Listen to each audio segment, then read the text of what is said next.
Hello everyone, welcome back to my channel. I am Pooja और ये हमारी वीकली करंट अफेयर्स की क्लास है। आई नो मॉर्निंग 9 AM पे जनरली संडे को हमारी क्लास होती है, बट आज कुछ रीजंस की वजह से हमारी क्लास लेट हो गई है। लेकिन नेक्स्ट संडे से ऐसा नहीं होगा। नेक्स्ट संडे जो हमारा फिक्स टाइम है 9 AM पर, तभी हम अपने वीकली करंट अफेयर्स को डिस्कस करेंगे। तो आज का टॉपिक ऑफ डिस्कशन क्या है, पहले वो देख लेते हैं। देखो, सबसे पहले जो पूरा हफ्ता था 1 से लेकर 6 जुलाई तक, इसमें जो भी इंपॉर्टेंट डेज थे उनकी थीम वो देख लेंगे। नेक्स्ट टॉपिक में हम डिस्कस करेंगे इंपॉर्टेंट पर्सन, जो भी पर्सन है, कोई अवार्ड मिला है, अपॉइंटमेंट हुई है, डेथ हुई है, वो सब देख लेंगे। फिर थर्ड पोर्शन में हम डिस्कस करेंगे इस पर्टिकुलर वीक में जो भी खेल जगत की खबरें थी, मतलब स्पोर्ट का सेगमेंट देख लेंगे। चौथे वाले पार्ट में हम बात करेंगे इस पर्टिकुलर वीक में लगभग 2 से 3 इंडेक्स पब्लिश हुए हैं, तो उनको भी देख लेंगे। और लास्ट में होगा आपका 40 क्वेश्चन का 40 क्वेश्चन का एक क्विज, जिसको आपको अटेंड करना है। और आउट ऑफ 40 आपका जो भी स्कोर होता है एकदम सही ईमानदारी के साथ, वो स्कोर आप मुझे कमेंट सेक्शन में बता सकते हैं with question of the day. Obviously बात है, क्वेश्चन ऑफ द डे भी वीडियो के एंड में होंगे। जान इतनी चीजें, तो ये है हमारा topic of discussion. So start करते हैं। सबसे पहले बात करते हैं इस हफ्ते हमने कौन कौन से इंपॉर्टेंट डे सेलिब्रेट किए। तो सबसे पहला 1 जुलाई। अब जैसे ही नया मंथ शुरू हुआ और बहुत सारे डेज आ गए, 1 जुलाई को हमने अपने न्यू क्रिमिनल लॉज को इम्पोज किया अपने नेशन में। ठीक है, जो तीनों हमारे नए कानून हैं उनको यहाँ पे लागू कर दिया गया था 1 जुलाई से। फिर 1 जुलाई को हमने GST डे सेलिब्रेट किया। ठीक है, GST डे हमने सेलिब्रेट किया 1 जुलाई से, क्योंकि 1 जुलाई को 2017 में GST को इन्फोर्स में लाया गया था, मतलब GST इफेक्ट में आया था। GST कैसा टैक्स होता है? तो GST आपका इनडायरेक्ट टैक्स होता है। डन। और पहली बार इस दिन को हमने 2018 में सेलिब्रेट किया था। अटल बिहारी वाजपेयी जी ने पहली बार GST के आइडिया को इंट्रोड्यूस किया था इंडिया में, इसलिए इन्हें हम फादर ऑफ GST भी कहते हैं। 2000 में इन्होंने इस आइडिया को इंट्रोड्यूस किया था। GST को इंक्लूड करने के लिए हमारी कॉन्स्टिट्यूशन में 101 नंबर का कॉन्स्टिट्यूशनल अमेंडमेंट भी हुआ था 2016 में। डन। नेक्स्ट है 1 जुलाई को नेशनल डॉक्टर्स डे भी मनाया गया। नेशनल डॉक्टर्स डे की थीम क्या है? Healing hands, caring hearts. Okay. अब 1 जुलाई को ICAI का फॉर्मेशन हुआ था 1949 में। ICAI का मतलब है institute of chartered accountants of India, इसलिए यहाँ पे हमने 1 जुलाई को CA डे भी सेलिब्रेट किया। तो डॉक्टर भी आ गए, CA भी आ गए, और जब CA आए तो GST भी आ गई। ठीक है, तो ये आपके कुछ इंपॉर्टेंट डे थे। नेक्स्ट है 3 जुलाई। 3 जुलाई को हमने international plastic bag free day celebrate किया। ठीक है, international plastic bag free day, और सिंस 2008 इस दिन को मनाया जा रहा है। अब अगला जो दिन है वो थोड़ा इंपॉर्टेंट है, ध्यान से समझेंगे। 6 जुलाई। 6 जुलाई को हमने 102 नंबर का इंटरनेशनल कोऑपरेटिव डे सेलिब्रेट किया। ठीक है, अब यहाँ पे थीम क्या है? Cooperatives build a better future for all. और यूनाइटेड नेशन जनरल असेंबली ने यहाँ पर जो ईयर है 2025 को डिक्लेयर किया है as a international day of cooperatives. तो ये एक इंपॉर्टेंट है कि यूनाइटेड नेशन ने 2025 को कौन सा स्पेशल ईयर डिक्लेयर किया है? तो इंटरनेशनल ईयर ऑफ कोऑपरेटिव्स भी डिक्लेयर किया हुआ है। ठीक है, इतनी चीजें। तो ये हो गए हमारे इंपॉर्टेंट डेज। अच्छा, जो स्टूडेंट न्यू है और जिनको नहीं पता PDF कहाँ से मिलेगी रिवीजन करने के लिए, तो बड़ा आसान सा है, मेरा टेलीग्राम की लिंक डिस्क्रिप्शन में अवेलेबल है। आप सिंपली टेलीग्राम को ज्वाइन करके वहां से PDF को डाउनलोड कर सकते हैं, फ्री ऑफ कॉस्ट होती है, कोई चार्जेस नहीं होते हैं। और पूजा जैन CA 247 ये मेरा टेलीग्राम चैनल आपको मिल जाएगा। ओके है, जल्दी से आप एक बार लिंक को शेयर कर दो अपने फ्रेंड्स के साथ, वो सारे फ्रेंड्स जो वनडे एग्जाम की प्रिपरेशन कर रहे हैं और पहली बार आए हो तो सब्सक्राइब करना तो बनता ही है। ठीक है, सो स्टार्ट कर ले। पहला सेगमेंट क्या है? Important person in news. अब इस हफ्ते ना बहुत सारे ऐसे पर्सन हैं जो एग्जाम पॉइंट ऑफ व्यू से काफी इंपॉर्टेंट हैं। ठीक है, जैसे कि पहले पर्सन स्क्रीन पे दिख रहे हैं, प्रेसिडेंट ऑफ यूरोपियन काउंसिल। आप लोग ने यूरोपियन यूनियन के बारे में सुना होगा, जिसमें आपके 27 मेंबर नेशन है। ठीक है, अब इनकी जो यूरोपियन यूनियन है, इनकी एक सबसे इंपॉर्टेंट बॉडी होती है जिसका नाम होता है यूरोपियन काउंसिल, और उसी यूरोपियन काउंसिल के प्रेसिडेंट बने हैं एंटिनो कोस्टा।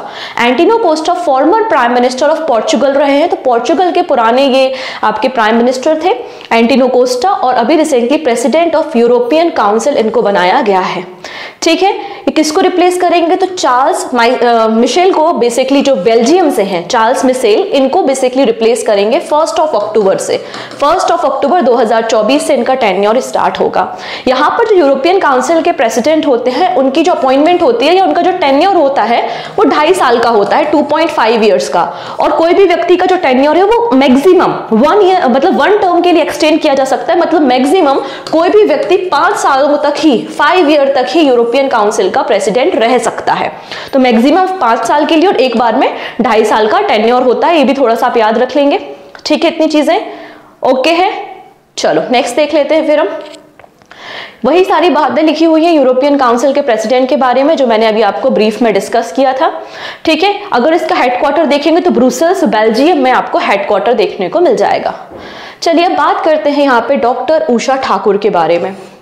12th नंबर का वर्ल्ड हिंदी कॉन्फ्रेंस कहाँ हुआ था? तो 12th नंबर का वर्ल्ड हिंदी कॉन्फ्रेंस हुआ था फिजी में। कहां पर हुआ था? फिजी में हुआ था। ठीक है, कोई दिक्कत नहीं। अब यहां पर अनाउंस किए गए थे विश्व हिंदी सम्मान। तो 12th विश्व हिंदी सम्मान किसको दिया गया है? डॉक्टर उषा ठाकुर को दिया गया है। एक्चुअली वो उस इवेंट में पार्टिसिपेट नहीं कर पाई थी, इसलिए नेपाल के काठमांडू में एक अलग से फेस्टिवल ऑर्गेनाइजेशन या एक अलग से कॉन्फ्रेंस ऑर्गेनाइज की गई और जिसके बाद डॉक्टर उषा ठाकुर को 12th नंबर का विश्व हिंदी सम्मान दिया गया है। कहां पर? नेपाल में। Embassy of India in Nepal ने इसको ऑर्गेनाइज किया था। ठीक है, नेक्स्ट जैसे कि मैंने कहा कि फिजी में 2023 में 12th नंबर की वर्ल्ड हिंदी कॉन्फ्रेंस यहाँ पे हुई थी। अब रिसेंटली कुछ और इंपॉर्टेंट अवार्ड डिस्ट्रीब्यूट किए गए हैं। ठीक है, जैसे कि UK Commonwealth short story prize, ये किसको दिया है? संजना ठाकुर को दिया है, जिनकी जो डॉक्यूमेंट्री या बुक है जिसका नाम क्या है? ऐश्वर्या राय। और ये 3rd नंबर की इंडियन है जिनको ये अवार्ड दिया जा रहा है। पेन प्रिंटर प्राइज किसको दिया गया है? अरुंधति रॉय को दिया गया है। फिर PSU leadership and excellence award किसको दिया गया है? तो टीएचडीसी इंडिया लिमिटेड को दिया गया है। National award for Atal pension योजना इंप्लीमेंटेशन, तो यहाँ पर कर्नाटका विकास ग्रामीण बैंक जो कि एक आरआरबी है, आरआरबी कैटेगरी में दिया गया है। नेक्स्ट है आपका यहाँ पे पब्लिक सेक्टर बैंक। अगर पब्लिक सेक्टर बैंक की बात करते हैं तो बैंक ऑफ इंडिया को 2nd टाइम ये अवार्ड दिया गया है और बैंक ऑफ इंडिया को चैंपियनशिप अवार्ड भी दिया गया है। राइट, चैंपियनशिप अवार्ड भी इनको दिया गया है। फिर Nelson Mandela life time achievement award किसको दिया है? तो विनोद गंतारा को दिया गया और एक पहले इंडियन है जिनको ये अवार्ड दिया गया है। ठीक है, ये सारी बातें हमने ऑलरेडी डिस्कस की हुई हैं।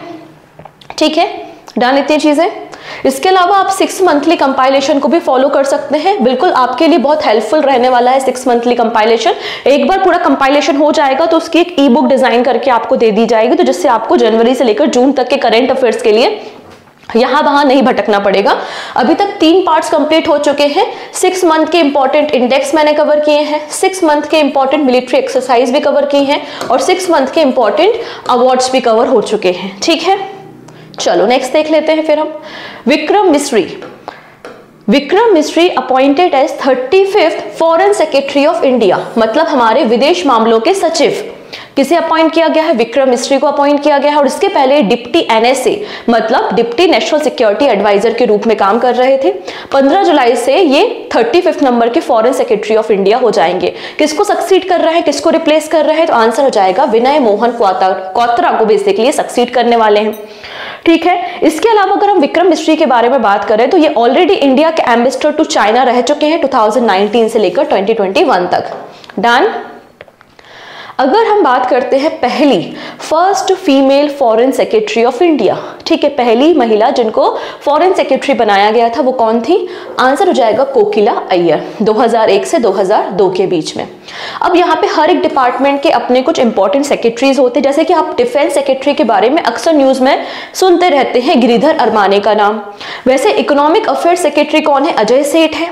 फाइनेंस सेक्रेटरी कौन है? वी सोमनाथन है। ये एक इंपॉर्टेंट नाम है, याद रखेंगे। और आपको पता है कि 27 जुलाई को जब बजट पेश होगा तो आपको वापस से यहाँ पर जो आपके इकोनॉमिक अफेयर सेक्रेटरी या फिर फाइनेंस सेक्रेटरी का नाम देखने को मिल ही जाएगा। ठीक है, चलिए अगला नाम है रवि अग्रवाल का और रवि अग्रवाल को चेयरमैन बनाया गया है सीबीडीटी का। सीबीडीटी का मतलब होता है central board of direct taxes, ठीक है, जो कि आपका मिनिस्ट्री ऑफ फाइनेंस या रेवेन्यू डिपार्टमेंट के अंदर काम करने वाली एक बॉडी होती है जिसका formation under the central board of revenue act 1963 में हुआ था। सीबीडीटी को हेड करते हैं एक चेयरमैन और 6 मेंबर होते हैं। ठीक है, तो सीबीडीटी के चेयरमैन कौन बन गए हैं? रवि अग्रवाल है, और इन्होंने नितिन गुप्ता को रिप्लेस करने का काम किया है। डन। ये सारी इंपॉर्टेंट अपॉइंटमेंट है, अभी तक कोई भी ऐसा अपॉइंटमेंट नहीं है कि जिसको आपको स्किप करना है। ठीक है, सभी इंपॉर्टेंट अभी तक चल रहा है। चलिए अगला नाम अगेन इंपॉर्टेंट आ जाता है यहाँ पे। आप सभी लोगों ने डकवर्थ लुईस मेथड के बारे में सुना होगा। जब कभी मौसम खराब हो जाता है, वेदर खराब है और आपका मैच रुक जाता है बीच में, ठीक है, तो एक फॉर्मूला तैयार किया गया है कि किस तरीके से एक फेयर टारगेट को कैलकुलेट कर सकेंगे for the second team inning. ठीक है, तो इसको हम क्या कहते हैं? डकवर्थ लुईस मेथड कहते हैं। तो डकवर्थ लुईस मेथड का एसोसिएशन किससे है? क्रिकेट मैचेस से है। और इस फॉर्मूला को इजाद किसने किया था? तो आंसर हो जाएगा फ्रैंक डकवर्थ ने, और इनकी रिसेंटली डेथ हो गई, ही पास्ड अवे रिसेंटली। ठीक है, इसलिए इंपॉर्टेंट नाम है ये।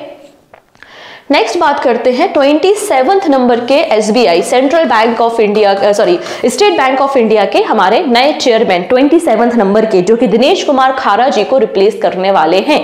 कौन है भाई? आंसर हो जाएगा चल्ला श्रीनिवासल्लू सेट्टी।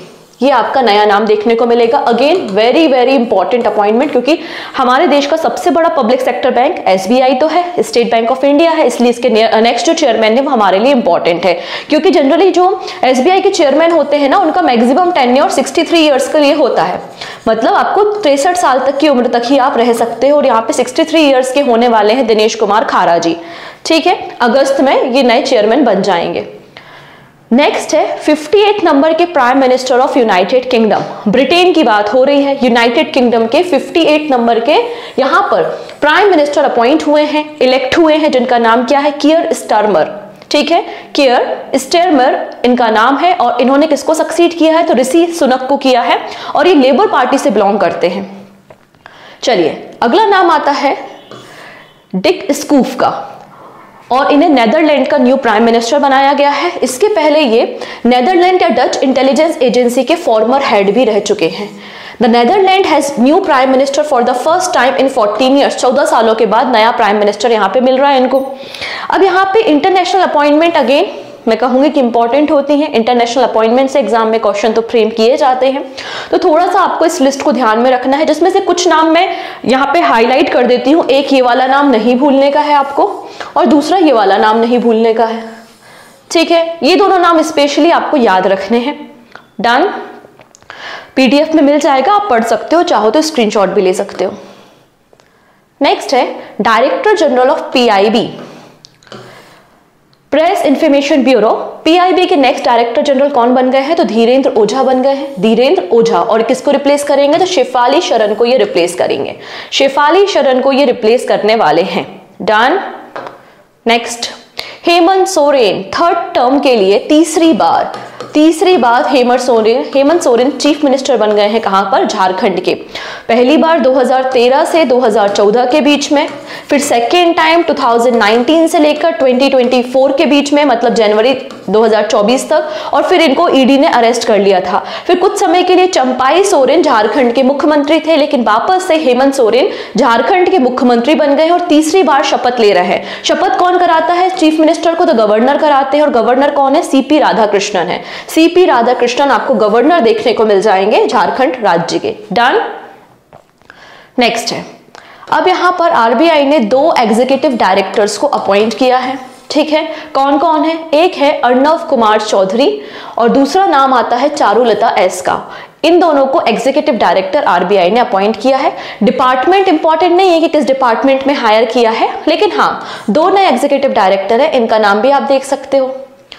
अगला नाम इंपॉर्टेंट है national medical commission. So national medical commission के नए चेयरमैन अपॉइंट हुए हैं वी.एन. गंगाधर। बी.एन. गंगाधर आपको नेशनल मेडिकल कमीशन के न्यू हेड या चेयरमैन देखने को मिल जाएंगे। इसके अलावा यहाँ पे डॉक्टर संजय बहरी को president of medical assessment and rating board का भी बनाया गया है। अब ये डॉक्टर बी.एन. गंगाधर जी इसके पहले फॉर्मर डायरेक्टर थे निम्हांस के, और निम्हांस वही इंस्टीट्यूट है जिसको नेल्सन मंडेला अवार्ड दिया गया है बाय द WHO। इनका टेन्योर 4 साल के लिए रहेगा, या फिर 70 ईयर, जो भी पहले हो जाए। ठीक है, या तो 70 साल के पहले हो जाए, या फिर 4 साल के लिए इनका टेन्योर रहेगा। अगला नाम आता है यहाँ पर पी गीता, और इनको रिसेंटली फर्स्ट एडिशन के सरस्वती अम्मा अवार्ड मिला है लिटरेचर की फील्ड में। तो पी गीता को पहला एडिशन के सरस्वती अम्मा अवार्ड का मिला है और ये अवार्ड पहला एडिशन है, लिटरेचर की फील्ड में दिया जाता है। और कौन देता है? तो एक विंग्स इंस्टीट्यूट है केरला में जिसका नाम है women's integration and growth through sports, इनके द्वारा ये अवार्ड दिया जाता है। ठीक, नेक्स्ट है हार्दिक पांड्या और ये फर्स्ट इंडियन ऑलराउंडर बन गए हैं जो वर्ल्ड नंबर 1 रैंक पे है। ठीक है, आईसीसी एवरी ईयर अनाउंस करती है वर्ल्ड नंबर 1 बैटर या वर्ल्ड नंबर 1 बॉलर कौन है और ऑलराउंडर कौन है। तो इंडिया के पहले क्रिकेटर है जो कि वर्ल्ड नंबर 1 ऑलराउंडर कैटेगरी में आईसीसी की रेटिंग में नंबर 1 पर आए हैं।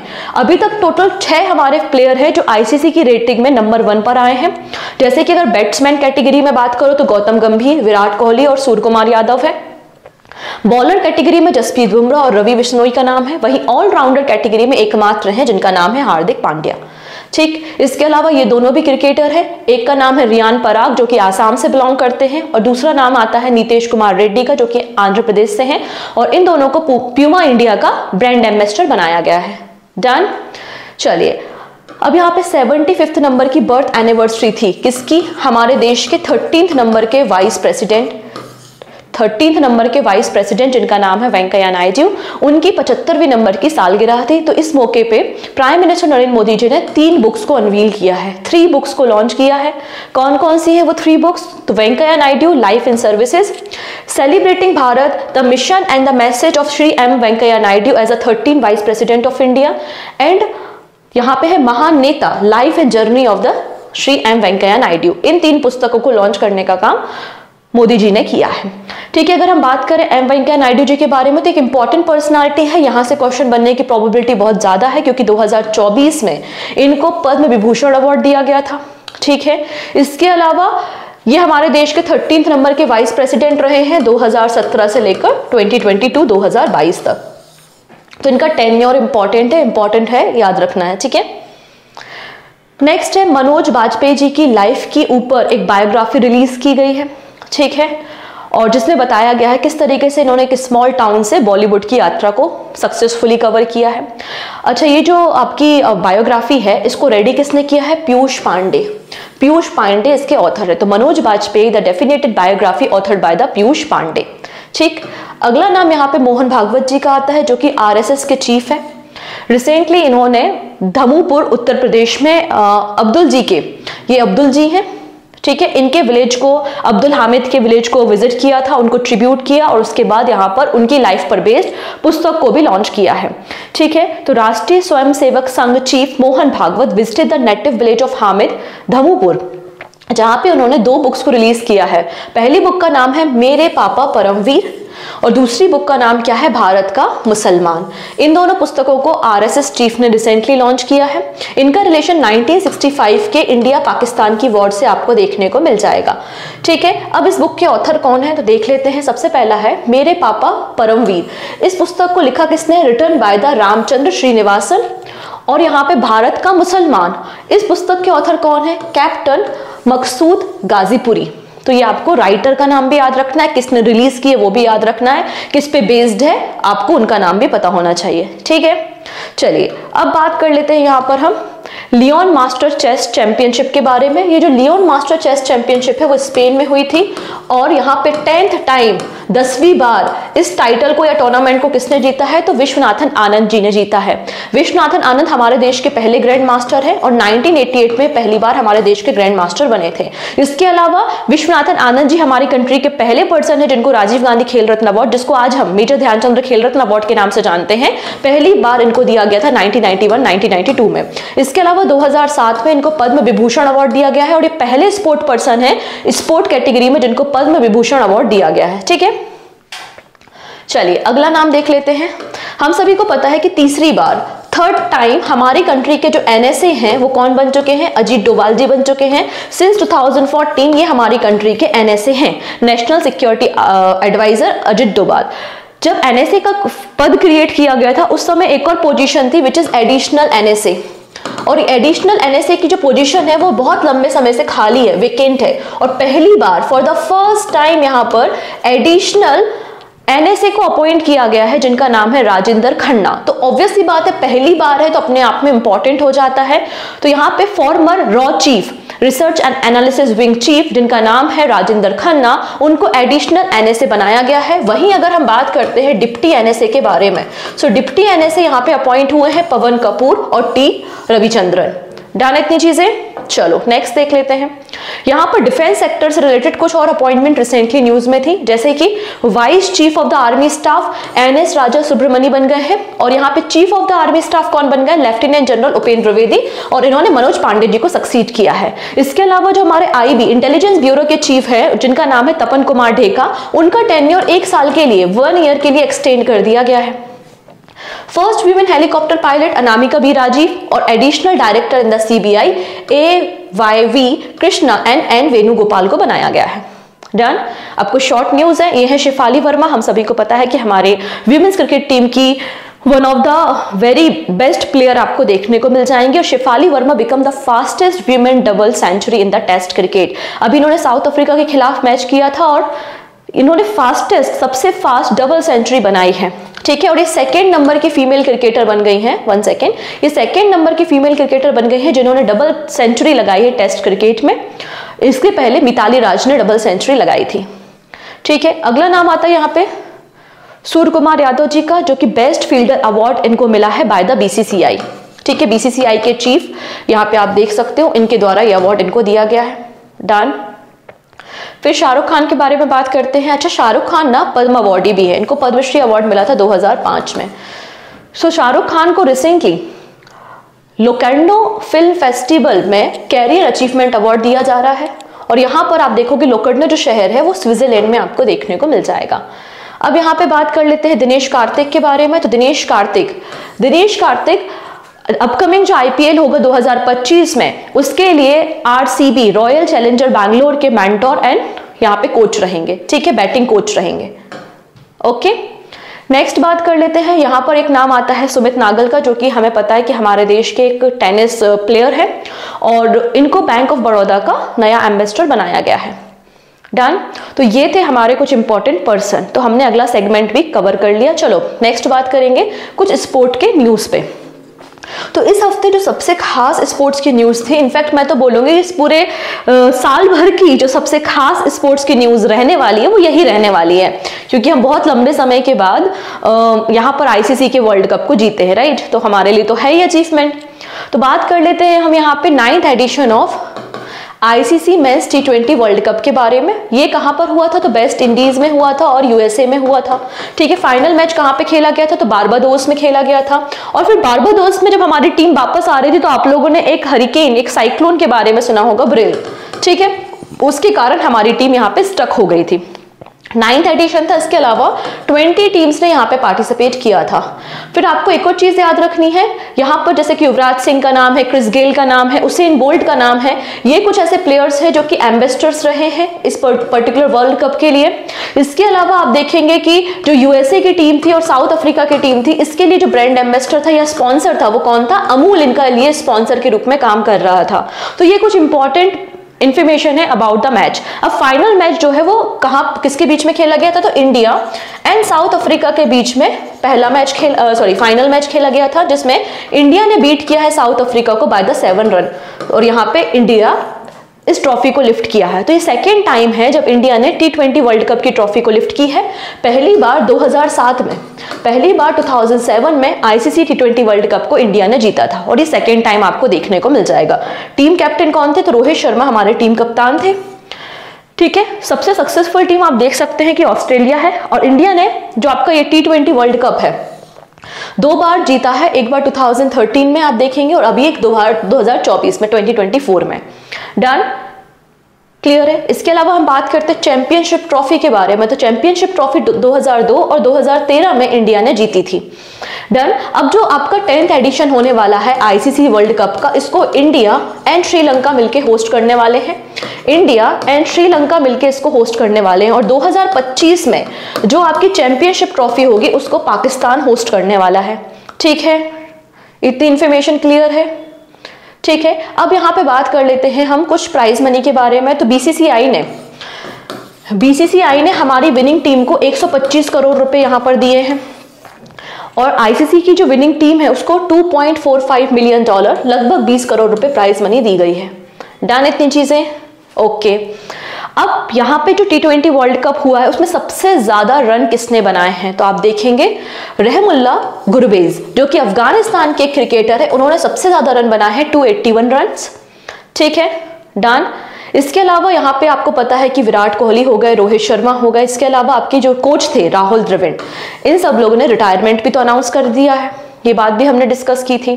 ठीक है, चलिए नेक्स्ट बात करते हैं कि सबसे ज्यादा विकेट किसने लिए हैं। ठीक है, तो सबसे ज्यादा हाईएस्ट विकेट टेकर कौन रहा है, तो अफगानिस्तान के ही प्लेयर है जिनका नाम है फजल हक फारूकी। फजल हक फारूकी इन्होंने सबसे ज्यादा हाईएस्ट विकेट लिए हैं और अब इनके साथ साथ इंडियन प्लेयर भी हैं जिनका नाम है अर्शदीप सिंह। तो अर्शदीप सिंह ने भी 17 विकेट्स यहां पर लिए हैं इस मैच में। प्लेयर ऑफ द मैच कौन रहा है, तो विराट कोहली रहे हैं। Player of the tournament Jasprit Bumrah रहे हैं। ठीक है, smart catch of the match Surya Kumar Yadav ji को यहां पर मिला है और रविंद्र जडेजा जी ने भी यहां पर T20 इंटरनेशनल से रिटायरमेंट अनाउंस कर दिया है। डन इतनी चीजें। तो आप यहाँ पे हिस्ट्री देख सकते हैं T20 वर्ल्ड कप की। पहला मैच साउथ अफ्रीका ने होस्ट किया था 2007 में, जिसमें इंडिया जीती थी और इस बार कहानी वैसे ही है, बस यहाँ पे 2024 है, जीता इंडिया ही है और होस्ट कंट्री यहाँ पे साउथ अफ्रीका नहीं है, लेकिन हाँ जिनको डिफीट किया है वो साउथ अफ्रीका है। ठीक है, तो ये हो गया आपका सारा का सारा पूरा का पूरा मैच का अभी तक का हिस्ट्री। ठीक है, आप देख रहे हैं हर 2 साल में ये इवेंट हो रहे हैं। ओके है, डन इतनी चीजें। बाकी तो विराट कोहली और रोहित शर्मा के अचीवमेंट्स हैं, आप पढ़ सकते हैं। नेक्स्ट है एशियन गेम 2025 के एशियन गेम्स, सॉरी 2026 में होंगे ना, 2026 के एशियन गेम्स, क्योंकि एशियन गेम्स 4 साल में एक बार होते हैं। तो 2026 के जो एशियन गेम्स होंगे वो जापान के नगोया में होंगे और यहाँ पे पहली बार योगा को इंट्रोड्यूस किया जा रहा है। योगा को इंट्रोड्यूस किया जा रहा है एज अ डेमोन्स्ट्रेशन स्पोर्ट, मतलब कोई भी मेडल नहीं होगा, कोई कॉम्पिटिशन नहीं होगा, बस एक ट्रायल किया जा रहा है। लेकिन इसके बाद 2030 में जो एशियन गेम्स होंगे, कहां पर, दोहा में, ठीक है, उसमें योगा को as a competition sport introduce किया जाएगा। पहली बार जो एशियन गेम्स हुए थे वो 1951 में हुए थे, इंडिया में हुए थे। हम सभी को पता है हर 4 साल में एशियन गेम्स होते हैं। ठीक है, नेक्स्ट बात करेंगे डूरंड कप के बारे में। हम सभी को पता है कि डूरंड कप एशिया का और इंडिया का ओल्डेस्ट आपको फुटबॉल कप देखने को मिलेगा, जो कि टीम कप है। ठीक है, 133rd एडिशन इसका स्टार्ट होने वाला है। टोटल 4 सिटीज में इवेंट होगा और 24 टीम्स यहाँ पे पार्टिसिपेट करने वाली हैं। ठीक है, सो जो 133rd डूरंड कप मैच है वो कहाँ पर होगा, कोलकाता में होगा, कोकराझार आसाम, जमशेदपुर झारखंड और शिलोंग मेघालय में होगा। पहली बार जमशेदपुर डूरंड मैच या डूरंड कप के मैचेस को होस्ट करने वाला है। डन इतनी चीजें। 27 जुलाई से आप देख सकते हैं 31 अगस्त तक डूरंड कप का आयोजन होना है और जो फाइनल मैच है वो सॉल्ट लेक स्टेडियम कोलकाता में खेला जाएगा। पहली बार डूरंड कप का आयोजन 1888 में शिमला में किया गया था और इसको आयोजित करता है Indian army and all India football federation, Durand cup को ऑर्गेनाइज करते हैं। नेक्स्ट इसके ऊपर तो हमने डिस्कशन कर ही लिया है कि 2026 में जो T20 वर्ल्ड कप खेला जाएगा उसमें 20 टीम होंगी और इंडिया और श्रीलंका मिलकर होस्ट करेंगे और 2025 की जो चैंपियनशिप ट्रॉफी है वो पाकिस्तान में होगी। ठीक, नेक्स्ट बात करेंगे अंडर 23 एशियन रेसलिंग चैंपियनशिप। तो अंडर 23 एशियन रेसलिंग चैंपियनशिप कहां पर हुई थी, जॉर्डन में हुई थी और इंडिया ने टॉप किया है विद 8 मेडल्स। इंडिया को तो टोटल कितने मेडल मिले हैं, 8 मेडल के साथ इंडियन टॉप पर है। 4 गोल्ड मेडल है हमारे पास, 2 हमारे पास सिल्वर और 2 हमारे पास ब्रोंज मेडल देखने को मिल जाएंगे। कजाकिस्तान 2nd पोजीशन पे और किर्गिस्तान आपको 3rd पोजीशन पे देखने को मिल जाएगा। तो ये वाला सेगमेंट भी खत्म हो गया स्पोर्ट्स वाला। नाउ बात करते हैं सम इंपॉर्टेंट इंडेक्स। ऐसा बहुत सारे स्टूडेंट को लग सकता है, स्पेशली जो पहली बार चैनल पे आके वीडियो को देख रहे हैं कि अरे यार मैडम तो बहुत फास्ट चल रही हैं, कुछ समझ में नहीं आ रहा। ऐसा कुछ अगर किसी को फील हो रहा है तो आप मुझे कमेंट सेक्शन में बता सकते हैं। एक्चुअली ये केवल रिवीजन पर्पस के लिए, हम डेली करेंट अफेयर जो कि सुबह 9 बजे डेली होते हैं मंडे टू सैटरडे, उसमें हम हर एक न्यूज को बहुत डिटेल में एकदम कथा कहानी किस्सों के साथ कवर कर लेते हैं। अभी तो केवल मेरा पर्पस होता है कि यार पूरे हफ्ते में जो भी इंपॉर्टेंट इवेंट थे जल्दी से क्विक रिवाइज करा दो, एक क्विक टेस्ट ले लो जिससे आपका पूरा हफ्ते का करंट अफेयर्स रिवाइज हो जाए, तो एटलीस्ट एक हफ्ता आपका रेडी हो गया। ठीक है, ये इसका पर्पस है।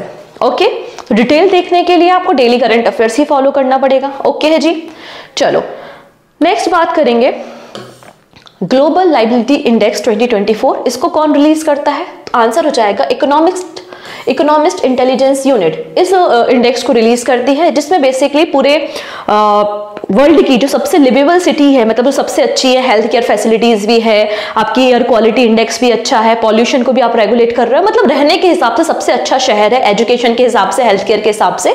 तो ऐसी 173 सिटीज की यहाँ पर रेटिंग की गई है, रैंकिंग की गई है। ठीक है, इतनी चीजें। अब बात करते हैं हम यहाँ पर टॉप पर कौन है। तो टॉप पर आता है वियना इन ऑस्ट्रिया। तो वियना इन ऑस्ट्रिया जो है वो वर्ल्ड की बेस्ट सिटी है टू लिव इन। और बॉटम पे कौन है? तो बॉटम में है डेमेस्कस। डेमेस्कस जो शहर है वो सीरिया का है, और ये आपको बॉटम पे देखने को मिल जाएगा। डन, इतनी चीजें। अब यहाँ पे टॉप 100 में एक भी इंडियन सिटीज नहीं है। 141 पोजीशन पे आपको दिल्ली एंड मुंबई देखने को मिल जाएंगी। तो आप यहाँ पे देख सकते हैं टॉप 5 मोस्ट लिवेबल सिटीज, और बॉटम 5 भी आप देख सकते हो। तो टॉप 5 आपको याद नहीं करने, टॉप 3 याद रख लो। वियना ऑस्ट्रिया में, कोपेनहेगन डेनमार्क की सिटी, और ज्यूरिख स्विट्जरलैंड की सिटी आपको देखने को मिल जाएगी। डन। अगर हम बॉटम की बात करते हैं तो बॉटम में डेमेस्कस है, 173 पोजीशन पे है, जो कि सीरिया का शहर है। त्रिपोली जो कि लेबनान का शहर है, और अल्जीरियस जो कि अल्जीरिया का शहर आपको मिल जाएगा। इसके अलावा हमारा प्यारा पड़ोसी भी है जिसका नाम है पाकिस्तान, उसका भी एक शहर है कराची, जिसकी पोजीशन 169 मतलब बॉटम 5 पर है। डन। नेक्स्ट है आर्टिफिशियल इंटेलिजेंस प्रिपेयर्डनेस इंडेक्स। अच्छा, इसको कौन रिलीज करता है? आईएमएफ इंटरनेशनल मॉनेटरी फंड इस इंडेक्स को रिलीज करता है, जिसमें 174 कंट्रीज की रेटिंग की गई है। कौन कौन से की एरियाज पे? तो आप देखेंगे digital infrastructure, human capital and labour market policy, innovation and economic integration and regulation and ethics. यहाँ पर 4 की पैरामीटर्स होते हैं जिसपे रेटिंग पब्लिश की जाती है। चलो अब बात कर लेते हैं रेटिंग के बारे में। ठीक है, तो यहाँ पे जो रेटिंग की जाती है इसमें कंट्रीज को अलग अलग कैटेगरीज में डिवाइड किया जाता है। एक होती है आपकी एडवांस इकोनॉमी वाली कंट्रीज, लाइक यूएसए, सिंगापुर, ये सब एडवांस इकोनॉमी है। हम कहाँ पर आते हैं? हम इमर्जिंग इकोनॉमी में हैं, क्योंकि हम एक डेवलपिंग कंट्री हैं, हम अभी विकसित हो रहे हैं, हम विकासशील देश है, राइट। तो इमर्जिंग मार्केट इकोनॉमी में जैसे इंडियन जैसी कंट्रीज आती है, और लो इनकम कंट्रीज, तो 3 तरीके से रेटिंग की जाती है। ओके। अगर हम बात करें एडवांस इकोनॉमी में, तो सिंगापुर टॉप पर है, सिंगापुर के बाद डेनमार्क एंड देन यूएसए आपको देखने को मिल जाएगा। अगर बात करते हैं हम यहाँ पर इमर्जिंग मार्केट इकोनॉमी वाली कैटेगरी में, तो इंडिया की बात करो तो इंडिया 72 पोजीशन पे है out of 174 nation. India 72 position पे है आउट ऑफ 174 नेशन, और इंडिया की रेटिंग कितनी है? 0.49 रेटिंग आपको मिल जाएगी इंडिया की। ओके है जी, डन। तो आप यहाँ पे टॉप 3 देख लीजिए और भारत की रेटिंग देख लीजिए, बस काम हो जाएगा आपका। ओके ना, नेक्स्ट बात कर लेते हैं। यहाँ पे India's domestic aviation market is now 3rd largest globally. यहाँ पे इंडिया ने ब्राजील और इंडोनेशिया को पीछे छोड़ दिया है, ओवरटेक कर लिया है, और इंडिया वर्ल्ड का 3rd largest domestic aviation market बन गया है आफ्टर यूएसए एंड चाइना। यहाँ पे इंडिया में जो ग्रोथ रेट है वो सबसे ज्यादा है, which is 6.9% year on year आपको ग्रोथ रेट देखने को मिल रही है। ठीक है, और इंडिया अभी 15.5 मिलियन डोमेस्टिक पैसेंजर्स को एनुअली हैंडल कर रहा है। डन। तो ये थे हमारे कुछ इंपॉर्टेंट जो भी रैंकिंग या इंडेक्स पब्लिश हुए थे, वो हमने देख लिए। चलिए, अब यहां से मेरा काम होता है खत्म। अब आपकी बारी है, 40 क्वेश्चंस है, आंसर करना, स्कोर मुझे कमेंट सेक्शन में बताना। डन, स्टार्ट कर लेते हैं। पहला क्वेश्चन है, Director General of RPF Manoj Yadav has launched a mobile application संज्ञान app. What is the purpose of the संज्ञान ऐप? संज्ञान ऐप का पर्पस है कि जो हमने 1 जुलाई से नए क्रिमिनल लॉज को इम्पोज किया है, तो आरपीएफ वालों को अगर जानना हो कि ये नए क्रिमिनल लॉज क्या हैं, कौन से सेक्शंस हैं, तो उनको जानने के लिए बेसिकली इस एप्लीकेशन को लॉन्च किया गया है। To educate and empower RPF personnels. Option D बिल्कुल करेक्ट हो जाएगा। उत्तर प्रदेश का वो पहला कौन सा शहर है जहां पे फर्स्ट बायोप्लास्टिक पार्क को सेटअप किया जा रहा है? तो लाखिमपुर खीरी। ठीक है, ऑप्शन डी बिल्कुल करेक्ट हो जाएगा। नेक्स्ट है, SBI general insurance company limited के मैनेजिंग डायरेक्टर और सीईओ, एमडी और सीईओ किसे बनाया गया है? तो यहाँ पे नवीन चंद्र झा का नाम है, option D. Duckworth Lewis method के जो फाउंडर हैं उनका नाम था Frank Duckworth. He passed away recently at the age of 84। In which year DLS method was used in the international cricket. तो पहली बार इस मेथड को कब यूज किया गया था? तो आंसर हो जाएगा 1997 में, 1997 में। ठीक। इन जून 2024 क्या हुआ है जून में? तो टर्की को FATF की ग्रे लिस्ट से बाहर कर दिया है और इंडिया और रशिया जैसे देशों को रेगुलर फॉलोअप कैटेगरी में रखा गया है FATF की। क्वेश्चन ये पूछा जा रहा है कि जो FATF है इसका हेडक्वार्टर कहां पर है? तो आप देखेंगे कि पेरिस, फ्रांस में हेडक्वार्टर मिल जाएगा। 12th विश्व हिंदी सम्मान किसे दिया गया है? तो ये सम्मान डॉक्टर उषा ठाकुर को दिया गया है। Deputy NSA Vikram Misri recently किस नए पोजीशन को होल्ड करने वाले हैं 15 जुलाई से? सो आंसर हो जाएगा आपके ये नए हमारे फॉरेन सेक्रेटरी बन गए हैं। Option D is the right answer. Vinay Kumar ji को ये सक्सीड करने वाले हैं। Recently, which country has announced plan to implement world first carbon tax on the livestock emission? तो जो भी आपके जानवर होते हैं जो मीथेन गैस को या कार्बन डाइऑक्साइड गैस को या ग्रीन हाउस गैसेस को एमिट करते हैं, उन पे कार्बन टैक्स लेने की प्लानिंग 2030 से कौन सा देश कर रहा है? तो आंसर हो जाएगा डेनमार्क। नेक्स्ट है, in a first for the Indian Railway, the Central Railway has installed a floating solar power plant of 10 megawatt power capacity in the Igatpuri Lake. So Igatpuri Lake कहाँ पर है? तो Igatpuri Lake आपको महाराष्ट्र में देखने को मिल जाएगी। नेक्स्ट है, यहाँ पर आपको रिसेंटली मैंने swap agreement, currency swap agreement के बारे में बताया था। शार्क कंट्रीज के साथ करेंसी स्वैप एग्रीमेंट के फ्रेमवर्क को साइन किया है RBI ने, और इसके लिए मतलब 2024 से 2027 तक इसके लिए कितना कॉर्पस डिसाइड किया है? तो 25,000 करोड़ रुपीस। ऑप्शन ए बिल्कुल करेक्ट है।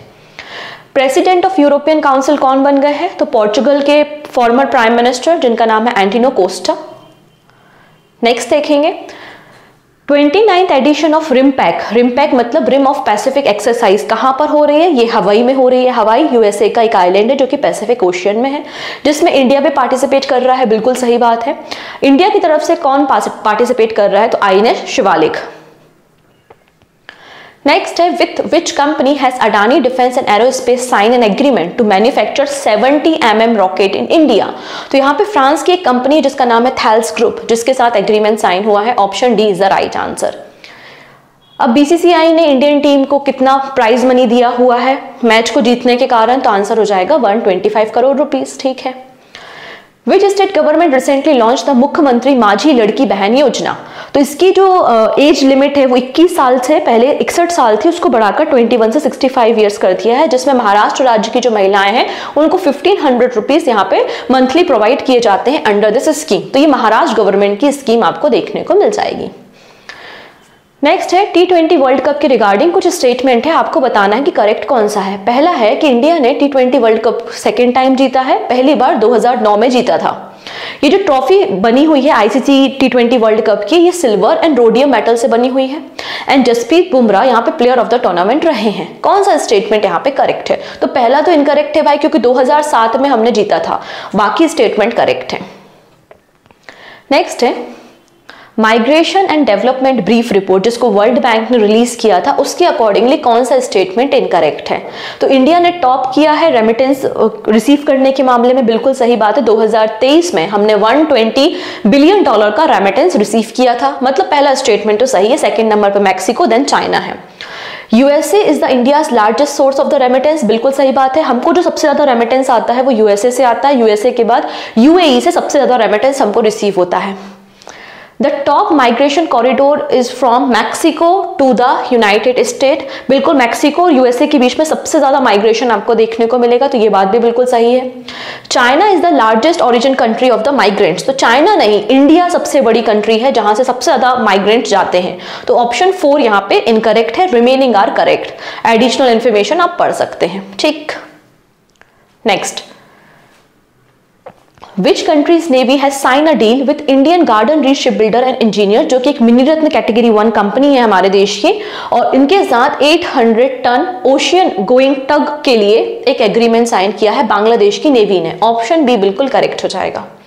Bank of India win for the financial year 23-24 कौन सा अवार्ड यहाँ पे जीता है? तो Atal pension Yojana annual award Bank of India ने जीता है। Truecaller has partner with which general insurance company to launch fraud insurance? तो ट्रू कॉलर ने recently HDFC Ergo general insurance के साथ एग्रीमेंट साइन किया है। New chairman of the CBDT, very important और इजी क्वेश्चन है ये, रवि अग्रवाल। नितिन गुप्ता को सक्सीड किया, रिप्लेस किया, ठीक है। नेक्स्ट है, where will the ICC men's T20 world cup 2026 be held? So answer is India and Sri Lanka. ये एक इंपॉर्टेंट क्वेश्चन है, अपकमिंग स्पोर्ट्स के इवेंट से जनरली एग्जाम में क्वेश्चन आते ही हैं, ठीक है। अब यहाँ पे बोला है कि which country has recently assume the presidency of European union council? तो यहाँ पे 6 मंथ के लिए प्रेसिडेंसी किसको मिली है? हंगरी को 6 महीने के लिए प्रेसिडेंसी यहाँ पर मिली है। अंडर 23 एशियन रेसलिंग चैंपियनशिप में इंडिया ने कितने मेडल जीते हैं? अभी हमने देखा था इसके बारे में, जॉर्डन में हुई थी, 8 मेडल जीते हैं, जिनमें से 4 गोल्ड मेडल है। नेक्स्ट है, एक्सरसाइज मैत्री किन 2 देशों के बीच में होती है? तो इंडिया एंड थाईलैंड के बीच में होने वाली एक ज्वाइंट मिलिट्री एक्सरसाइज है ये।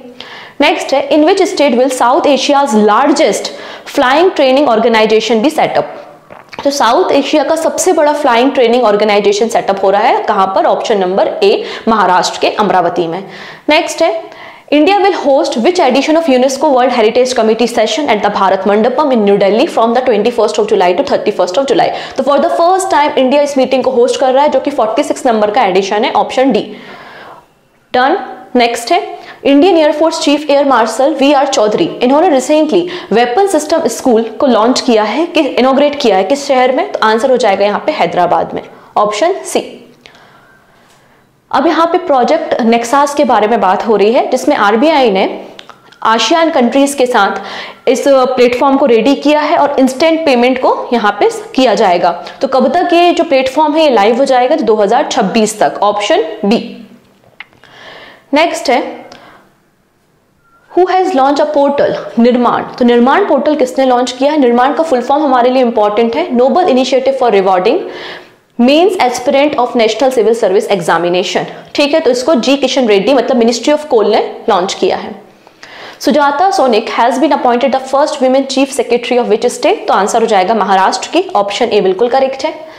MSME सहज, इस नए फीचर को किसने लॉन्च किया है? तो ये SBI State Bank of India का नया फीचर है। नेक्स्ट है, which bank has launch a facility for online collection of direct tax? तो रिसेंटली RBI ने किसी as a agency bank appoint किया है कि आप डायरेक्ट टैक्स को ऑनलाइन एंड ऑफलाइन कलेक्ट कर सकते हो। तो आंसर इज बंधन बैंक, ठीक। डिक स्कूफ रिसेंटली किस कंट्री के न्यू प्राइम मिनिस्टर बन गए हैं? आंसर हो जाएगा नेदरलैंड के। नेक्स्ट है, वो कौन सा ऑर्गेनाइजेशन है रिसेंटली जिन्होंने वर्ल्ड ड्रग रिपोर्ट को रिलीज किया है? ठीक है, तो 10 सालों में जो ड्रग का कंजप्शन है वो 20% इंक्रीज हुआ है, ऐसा इस रिपोर्ट में कहा गया है। और वर्ल्ड ड्रग रिपोर्ट UNODC ने लॉन्च की है, ऑप्शन सी बिल्कुल करेक्ट हो जाएगा, ठीक है। United nation agency that combat crime and drug abuse. Done.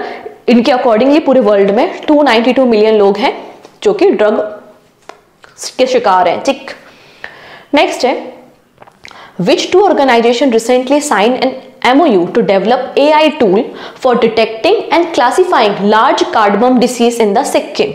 तो कार्डमम डिसीज को आइडेंटिफाई करने के लिए AI बेस्ड टूल डिजाइन कर रहे हैं कोई 2 इंस्टीट्यूट। उनका नाम क्या है? तो एक तो है आपका national informatics centre and second is spice board of India, मतलब ऑप्शन ए बिल्कुल करेक्ट हो जाएगा। नेक्स्ट है, संपूर्णता अभियान कैंपेन, ये किसका कैंपेन है? आंसर जाएगा 3 महीनों के लिए नीति आयोग ने कैंपेन लॉन्च किया है, ऑप्शन डी बिल्कुल करेक्ट है। 10th नंबर का SCO का फुल टाइम मेंबर कौन बन गया है? तो बेलारूस बन गया है। और 9th नंबर का मेंबर है Iran. Director general of PIB आज ही हमने देखा यहाँ पे धीरेन्द्र ओझा का नाम, ऑप्शन सी बिल्कुल करेक्ट है। और ये आपके क्वेश्चन ऑफ द डे, ठीक है। पहला क्वेश्चन है, ये जो जॉइंट मिलिट्री एक्सरसाइज है नोमैडिक एलिफेंट जो कि मेघालय में आयोजित की जा रही है, कौन सा एडिशन है? इंडिया और मंगोलिया के बीच में होती है एक्सरसाइज। सेकेंड है, ये जो रुद्रम 1 मिसाइल है जो कि इंडिया की पहली एंटी रेडिएशन मिसाइल है, इसको DRDO ने डेवलप किया है, किस टाइप की मिसाइल है? 4 ऑप्शन आपको यहाँ भी अवेलेबल हैं। इन दोनों क्वेश्चंस के आंसर आप अपने स्कोर के साथ मुझे कमेंट सेक्शन में बता सकते हैं। सो आई होप आपने एंजॉय किया होगा। सारी इंपॉर्टेंट न्यूज हमने इस हफ्ते की ऑलमोस्ट कवर कर ली है। ओके, सो मिलते हैं नेक्स्ट वीडियो में नेक्स्ट करंट अफेयर्स के साथ। इसके अलावा 7 PM पर जो इकोनॉमी से रिलेटेड न्यूज और बैंकिंग एंड फाइनेंस से रिलेटेड न्यूज है उसको भी हम वीकली वाइज डिस्कस करेंगे। Okay, so take care.